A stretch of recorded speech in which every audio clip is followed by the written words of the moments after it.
दोस्तों, रोज कुछ नया सीखने के लिए चैनल को सब्सक्राइब करें और बेल आइकन पर क्लिक कर दें, जिससे कि आपको हमारी वीडियोस की नोटिफिकेशन तुरंत मिल जाए। हमारा उद्देश्य है कि सबका कल्याण हो। आप भी हमारे उद्देश्य में हमारा साथ दीजिए और इस वीडियो को अपने फेसबुक और व्हाट्सएप ग्रुप पर जरूर शेयर करिए। दोस्तों, कर्म और भाग्य में कौन अधिक महत्वपूर्ण है, इस विषय पर तो सदियों से बहस चली आ रही है। कर्मवादियों का मानना है कि कर्म बड़ा है, जबकि भाग्य में विश्वास रखने वाले कहते हैं कि भाग्य ही सब कुछ है।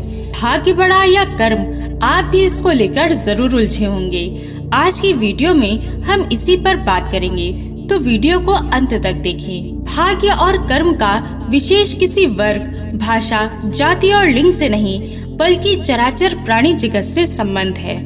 मनुष्य जैसे ही पंच तत्वों से बना है, इस शरीर को लेकर माँ के गर्भ से निकलता है, तभी उसका कर्म आरंभ हो जाता है और वह कार्य तब तक चलता रहता है जब तक वह इस धरती पर अंतिम श्वास लेता है। इसलिए मानव जीवन को कर्म क्षेत्र कहा जाता है। भाग्य और कर्म के इस अनूठे संबंध को समझने के लिए इस कथा को ध्यान पूर्वक सुने। एक बार नारद मुनि भगवान विष्णु के पास अपनी विडंबना लेकर पहुँचे और भगवान विष्णु से कहा, आपकी बनाई धरती पर आपका ही प्रभाव कम हो रहा है प्रभु। जो लोग धर्म और सत्य के मार्ग पर चल रहे हैं, वे लोग बहुत दुखी हैं। वहीं कपटी और बुरे लोग बुराई के रास्ते पर चलकर हर दिन तरक्की कर रहे हैं। ये सुन भगवान विष्णु मंद मंद मुस्कुराने लगे और बोले, जो हो रहा है वह सब नियति है। नारद जी को फिर भी भगवान की बात से संतुष्टि नहीं हुई और कहने लगे, मैं पृथ्वी पर वर्तमान स्थिति देख कर आया हूँ। इस पर भगवान बोले, अच्छा ठीक है, कोई ऐसी घटना बताओ जिससे तुम्हारी बात सिद्ध होती हो। नारद जी ने तुरंत उत्तर दिया, अभी मैं एक जंगल से आ रहा हूँ। वहाँ एक गाय दलदल में फंस गई थी, लेकिन उसे बचाने वाला कोई न था। तभी एक चोर वहाँ से निकला। गाय को दलदल में फंसा देखकर उसे सहारा बनाकर दलदल पार करके निकल गया।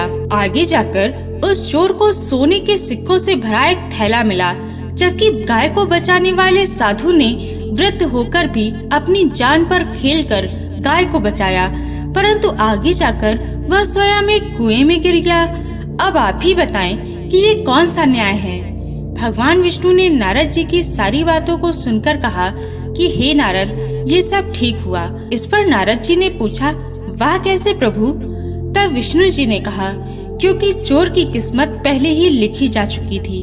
उस चोर की किस्मत में भरे सोने का थैला नहीं था, बल्कि एक पूरा महल था। लेकिन उसने गाय के साथ जो किया, उसके कारण उसके कर्म बिगड़ गए और उसे महल नहीं, सिर्फ एक थैला मिला। ये सब उसके बुरे कर्मों के कारण हुआ। वही साधु की किस्मत में मृत्यु थी, परंतु उसने गाय को बचाकर एक पुण्य का कार्य किया, जिसके कारण उसकी मृत्यु एक छोटी सी चोट में बदल गई। ये सब उसके सत्कर्मों का खेल था। नारद मुनि भगवान विष्णु की इस बात को सुनकर संतुष्ट हो गए थे। वे समझ गए कि यदि हमारा कर्म अच्छा है तो हम अपने भाग्य को बदल सकते हैं, यानी कर्म ही भाग्य को बनाता है। तुलसीदास जी ने रामचरितमानस में कर्म की प्रधानता को ही बताया है। ये युग तो कर्म का ही युग है, प्रधानता तो कर्म की ही है। बिना कर्म किए कुछ भी संभव नहीं है। हम सबके जीवन में कई बार ऐसा भी होता है कि हम सब ने कर्म तो अच्छा किया, लेकिन उसका परिणाम या फल वैसा नहीं मिला। कर्म के अनुकूल फल न मिलने और अधिक या कम मिलने पर हम भाग्य को कोसते हैं। इसलिए कर्म फल और भाग्य ऐसा विषय है जिसके बारे में जानने के लिए हर व्यक्ति सदा उत्सुक रहता है। भारतीय चिंतन कर्म को ही प्रधान मानता है।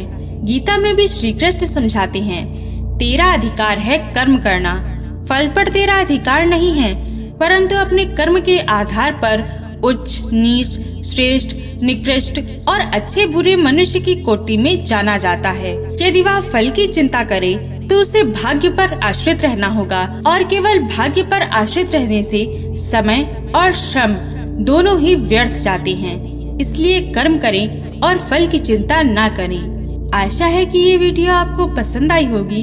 और भी जानकारी के लिए स्क्रीन पर दिखने वाली वीडियोस को एक बार अवश्य देखिए। जय श्री कृष्ण।